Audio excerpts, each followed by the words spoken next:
Bonjour, Jean-Philippe Trabichet, je suis professeur à la Haute École de Gestion de Genève. Je suis responsable du département informatique de gestion.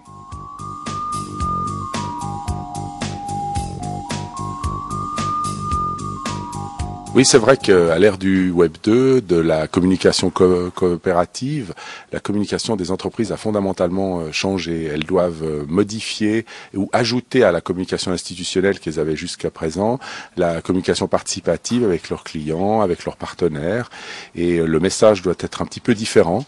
Il doit tenir compte du ton de la communauté. Et finalement, les deux règles, c'est être présent et être vrai.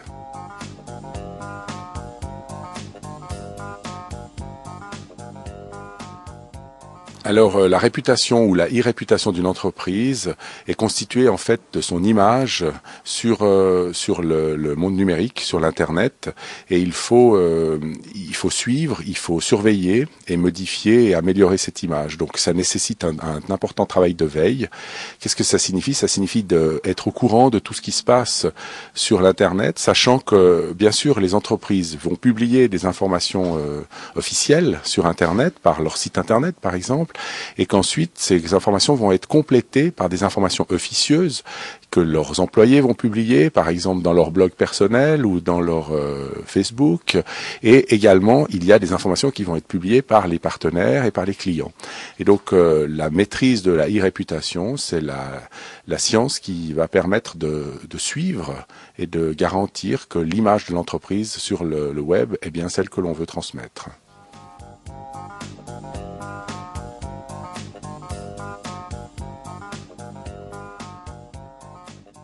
Les risques, c'est qu'on ne maîtrise plus l'information qui est diffusée sur nous et qu'on doive y répondre. Et donc, on peut plus travailler comme on le faisait dans la communication de crise, mais il faut le faire avec des moyens plus efficaces, plus rapides et en utilisant un ton différent.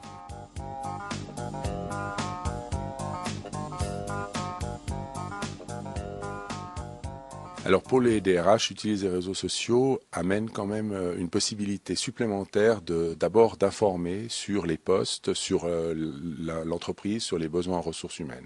Donc ça, c'est très positif.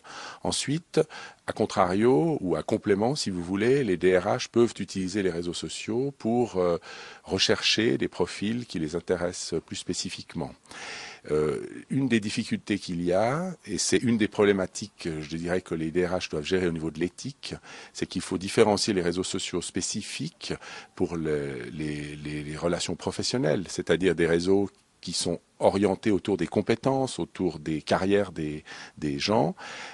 Il faut différencier avec les réseaux sociaux plus utilisés personnellement, comme par exemple Facebook, qui lui est orienté plus autour de critères personnels, comme le sexe, la religion, les intérêts privés et autres. Et la prise en compte de ces critères personnels par les DRH peuvent amener à des éléments de discrimination dans un futur emploi. Donc là, il y a une certaine éthique.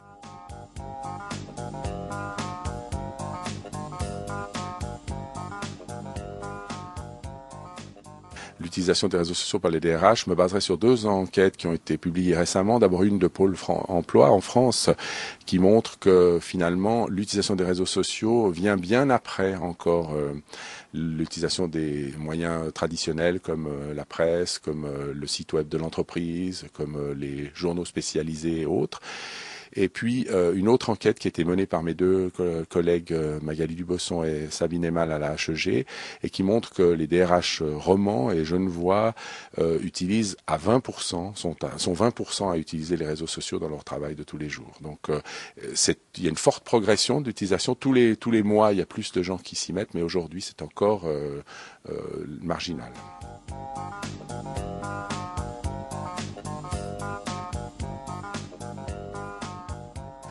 Alors c'est bien que vous parliez des nouvelles générations parce que on a l'habitude de dire que les jeunes qui sont nés après 1986 sont des digital natives, c'est-à-dire des jeunes qui ont toujours vécu dans un monde digital et qui abordent certaines relations professionnelles différemment, comme ils abordent d'ailleurs leur vie en société différemment. Et il faut qu'on commence à tenir compte de leurs caractéristiques.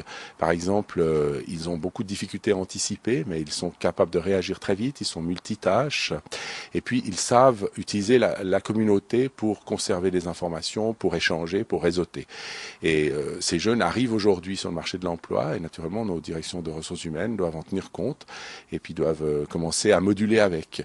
Si aujourd'hui vous voulez engager un jeune, vous avez plus de chances de le trouver sur Facebook effectivement qu'avec une annonce dans un journal traditionnel. Ça c'est très important.